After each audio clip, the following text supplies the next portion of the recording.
एक व्यक्ति एक होटल में बैठ के खाना खा रहा था और खाना बहुत ही भूख लगे होने के कारण बड़ी ही तन्मयता के साथ खा रहा था। जैसे वो खाना खाते हुए पानी का ग्लास उठाया तो उसने सामने देखा कि एक औरत उसी होटल में एंट्री कर रही है और उस औरत को देखते ही वह पूरा तरह से ठिठक के रह गया।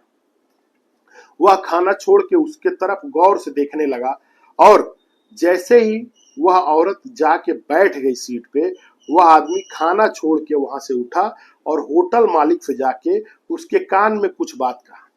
पहले तो होटल मालिक ने बोला कि भाई मैं आपका सहयोग नहीं कर सकता हूं क्योंकि यह हमारे होटल के रेपो का मैटर है। लेकिन जब दोबारा उस आदमी ने होटल मालिक के कान में कुछ ऐसी बात कहा कि होटल मालिक मान गया कि आप जो चाहते हो वो करो। वह आदमी ने बोला कि आप हमें अपने होटल में इस औरत को खाना ऑर्डर लेने के लिए वेटर बनने का मौका दें। होटल मालिक मान गया और वेटर बनने के बाद उस आदमी ने कहा कि अब आप पुलिस को बुला लीजिए। वेटर बन के वह आदमी उस औरत के सामने गया, उसके टेबल पे गया और बोला कि मैडम क्या ऑर्डर है आपका।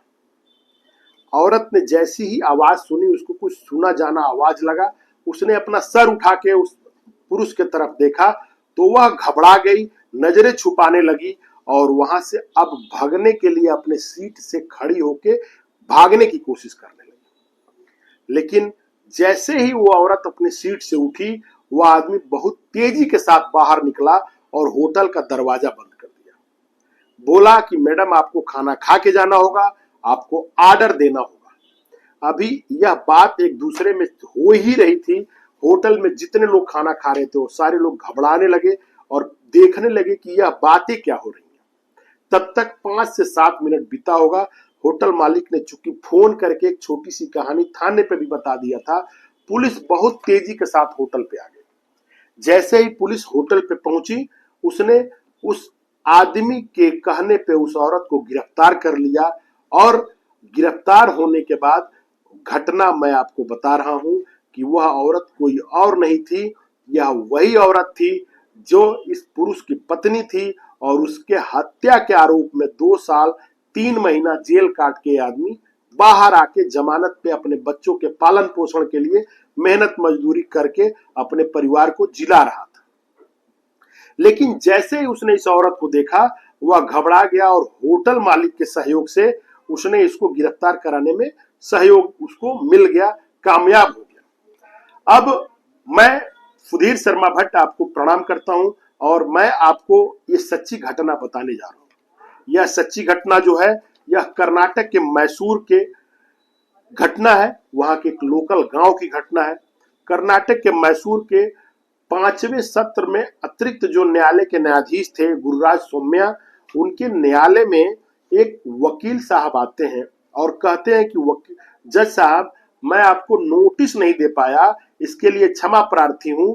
मैं एक आपके ही मुकदमे का एक आरोपी को कटघरे में लाना चाहता हूं। अगर आप अनुमति नहीं देंगे तो कल उसके साथ कुछ भी हो सकता है, हो सके वो कटघरे में आ ही ना पाए। जज साहब ने मैटर के नजाकत को समझते हुए वकील साहब को ऑर्डर कर दिया कि आप उस मुजरिम को लेकर आइए कटघरे में। लेकिन जो अपोजिशन का वकील था, उसने नोटिस न देने का हवाला देते हुए इस प्रक्रिया को रोकने की कोशिश की। लेकिन चूंकि सत्र न्यायाधीश जो थे उन्होंने ऑर्डर कर दिया, तो उस मुलजिम को पुलिस ने वहां पे कटघरे में लाके खड़ा किया। जैसे ही कटघरे में वह लड़की खड़ी हुई, वह औरत खड़ी हुई, उसके सामने उसका पति जो खड़ा था, सुरेश खड़ा था और जज उस औरत को देख के दंग रह गया। उन्होंने पूछा कि आखिर में हुआ कैसे। अब मैं आपको बताते जाऊं कि कर्नाटका के मैसूर जिले के पास एक गांव है और वहां पे एक पुरुष रहता था जिसका नाम था कुरुवारा सुरेश। कुरुवारा सुरेश की शादी 2020 में मल्लिगे नाम की एक औरत से हुई जो वहीं पास की गांव की है। शादी के बाद उसके 2 लड़के हुए और पति पत्नी कूली का काम करके अपने बच्चों का पालन पोषण कर रहे थे। लेकिन शादी के कुछ दिन बाद ही, यानी कि 2021 में वह अपने बच्चों को छोड़ के एक गायब हो गई, रातों रात गायब हो गई। और जो महिला थी वह आज से यानी जिस दिन या कोर्ट में बातें चल रही थी वहां से 4 साल 4 महीने पहले ही उसकी मौत कोर्ट के रिकॉर्ड में और थाने के रिकॉर्ड में दर्ज हो चुका था। जब 2020 में मल्लिका लापता हो गई थी तो उसके बच्चे और सुरेश के रो रो के बुरे हाल थे और पुलिस के मदद के लिए सुरेश बार बार थाने पे जाके विनती करता रहा। एफआईआर रजिस्टर्ड हो गई थी और एफआईआर रजिस्टर्ड होने के 9 महीने बाद पुलिस को एक लाश मिली जो वहां से करीब 80 किलोमीटर दूर एक थाने पे जो लाश मिली थी वह काफी जड़ा और जला सड़ा गला लाश पड़ी हुई थी। पुलिस ने आसपास के थानों को मैसेज किया कि कहीं ऐसा कोई केस तो नहीं रजिस्टर्ड है गुमशुदगी का। जब गुमशुदगी का रजिस्टर्ड केस देखा गया तो उसी वक्त सुरेश ने अपने वाइफ को 9 महीना पहले गुम होने का रिकॉर्ड दर्ज कराया था। पुलिस आई और सुरेश को गिरफ्तार कर ली।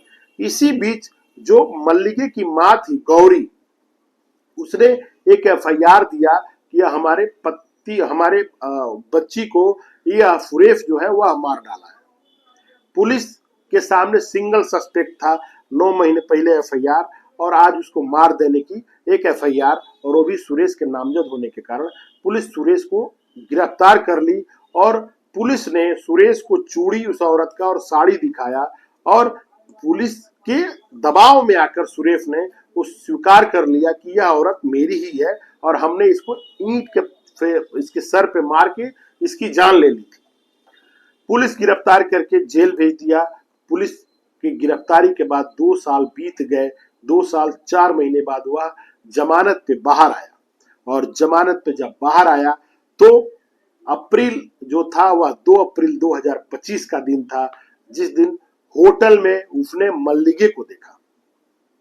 मल्लिके को देखने के बाद होटल मालिक के सहयोग से जब गिरफ्तारी हो गई तो वह जो औरत थी वह कोर्ट के सामने पेश हो चुकी थी। चूंकि जज साहब इसलिए हैरान थे कि इसी के हत्या के जुर्म में सुरेश को जेल हो चुकी थी, वह सजा काट के 2 साल आया हुआ था बाहर जमानत पे।